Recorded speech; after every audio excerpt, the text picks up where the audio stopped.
안녕하세요. 군뱅TV 최은재입니다. 그나저나 이 신종 코로나가 계속 확산되고 있어서 정말 걱정이 큽니다. 초기 대응을 제대로 했더라면 이 지경까지는 안 됐을 텐데 어찌됐든 간에 하루빨리 종식이 돼서 이 어려운 시기가 지나갔으면 하는 바람입니다. 얼마 전 문재인 대통령이 시장 경기를 알아보려고 시장에 가서 어느 상인에게 요즘 경기가 어떠냐고 이렇게 물었더니 그 상인 답변이 요즘 경기가 거지 같아요. 그래서 아주 많은 이야기가 나오고 장안의 화제가 됐습니다. 요즘 사석에서도 많이 언급되고 거지 같아요라는 게 유행어가 됐습니다. 사실 자영업자분들 경기가 거지같이 된 게 이미 오래됐죠. 그런데 올해 설상가상으로 신종 코로나까지 발병이 돼서 그야말로 자영업을 하는 분들은 아사지경에까지 이르렀습니다. 지금 자영업자 경기뿐만 아니라 나라 경제 자체가 거지같이 돼버렸는데 이게 누구 때문입니까, 지금? 네, 저도 그렇게 생각을 합니다. 오늘 주제는 100세 시대 거지같이 안 살려면에 대해서 한번 말씀드려 보겠습니다. 요새 거지 같다는 말이 유행어가 돼서 저도 주제를 그렇게 넣어봤습니다. 트로트 가수 이혜란 씨가 부른 100세 인생이 이미 오래된 노래가 됐죠. 지금 우리는 100세 시대에 살고 있습니다. 은퇴 후 30년, 40년을 더 보내야 되는 고령화 시대에 진입을 이미 한 것이죠.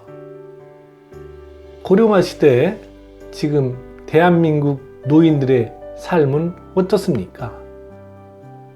대한민국 노인들 빈곤율이 OECD 국가 중 1위입니다. 2017년도 기준에서 노인 빈곤율이 43.8%, OECD 국가 평균 빈곤율이 14.8%인데 비해 무려 3배나 높은 빈곤율을 보이고 있습니다. 심각한 얘기입니다. 노인 빈곤율은 오랫동안 지금 1위를 유지하고 있는데 전혀 개선될 여지가 보이지 않는 것이 안타깝습니다. 또한 노인 자살률도 1위입니다. 참 부끄러운 대한민국의 모습이죠. 지금 7, 80대 되는 분들은 저희 부모님 세대, 저희 삼촌 세대, 이분들은 일제시대를 거쳐서 6.25 전쟁, 또 가난했던 시절에 나라와 가족을 위해서 모든 것을 바친 분들입니다. 자기는 돌보지 않고 헌신과 희생을 해서 평생을 살아온 분들이죠. 그런데 이분들의 노후의 삶은 어떻습니까? 정말 가난하고 힘들게 사는 어르신들이 너무 많습니다.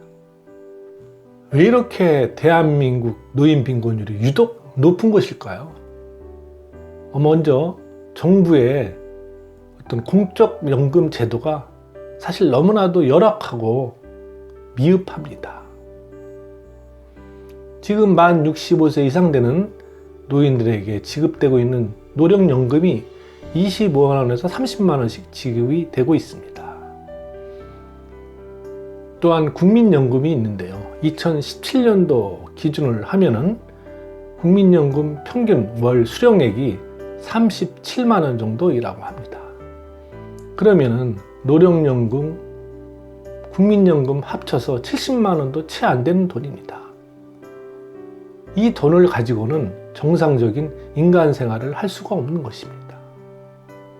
입에 풀칠하기도 힘든 것이죠. 그러니까 노년에도 생계를 이어가려면 폐질에도 죽고 고물이라도 죽고 한 달에 2, 30만 원짜리 공공 일자리라도 찾아보려고 하는 게 대한민국 노인들의 현 추세입니다. 부끄럽게도 OECD 국가 중에 노인 취업률도 1위입니다. 두 번째로 노인 빈곤율이 높은 이유는 저는 이렇게 생각합니다. 우리 부모님 세대는 자식들에게 올인을 하면서 평생을 살아오셨습니다. 당신들은 가난하고 배우지 못했지만은 자식들은 대학까지 보내고 또 결혼까지 시키면서 모든 돈을, 모든 자산을 자식들에게 다 쏟아부은 것이죠. 오히려 빚도 져가면서. 그러다 보니까 노년에 남는 것은 정말 가난뿐인 삶이 되었던 것입니다. 지금 노인 빈곤율이 43.8%라는 것은 쉽게 얘기하면 노인 세대의 절반 가까이가 가난에서 벗어나지 못하고 있다는 이야기입니다. 자, 그럼 우리 부모님 세대는 뭐 어쩔 수 없다선 치더라도 저희 같은 베이비 부모 세대나 30, 40대 분들은 우리 부모님처럼 또 반복된 삶을 살면 안 되겠죠. 제가 그래서 거기에 노후에 빈곤하지 않게 살려면 어떻게 해야 되나에 대해서 두 가지 정도 말씀드려 보겠습니다. 첫 번째, 이제는 젊었을 때 근검절약하면서 저축을 해야 되는 삶을 살아야 됩니다. 물론 아이들 사교육비, 부동산 폭등, 물가는 오르고 정말 여유가 없죠. 전 국민이 뭐 빚을 지고 있는 삶이라고 해도 과언이 아닌데, 그동안 우리는 경제 고도 성장을 하면서 오랫동안 소비가 미덕인 시대에 살았습니다. 남들 좋은 차 사면 나도 좋은 차 사고, 남들 큰 평수 사면 나도 큰 평수 따라서 했지만은 이제는 남을 따라서 했다가는 정말 쪽박차기 쉬운 요즘 시기입니다. 그동안은 소비가 미덕인 시대에 살았지만은 앞으로 우리 노후를 생각하면 100세 시대, 120세대가 도래하고 있다고 합니다.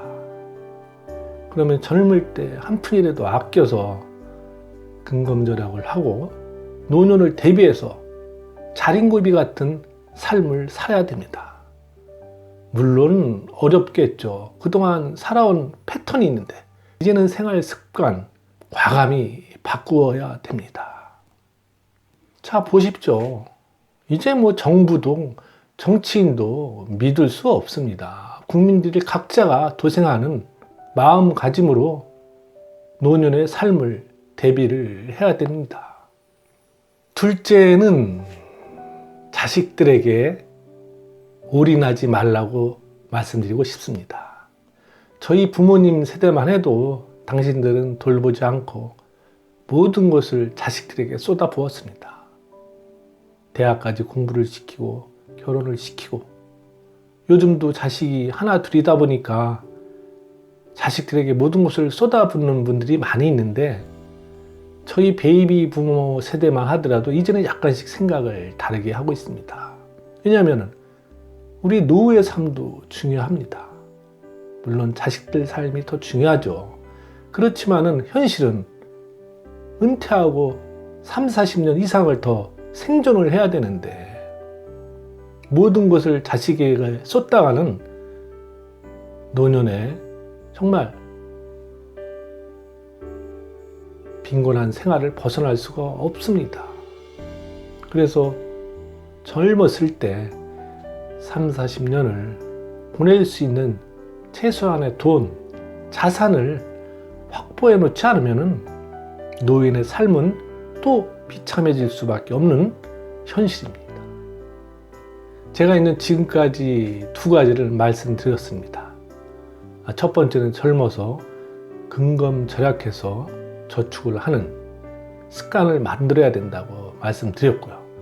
두 번째는 자식들에게 올인하지 말라고 말씀드렸습니다. 옛말에 개처럼 벌어서 정승처럼 쓰라는 말이 있습니다. 맞습니다. 젊어서 열심히 일하고 근검절약해서 미래를 준비해 놓지 않으면 또 우리 부모님 세대처럼 노년에 또 빈곤한 삶을 살 수밖에 없습니다. 이제는 젊을 때 준비하는 자만이 노년의 행복한 삶을 보장받을 수 있습니다.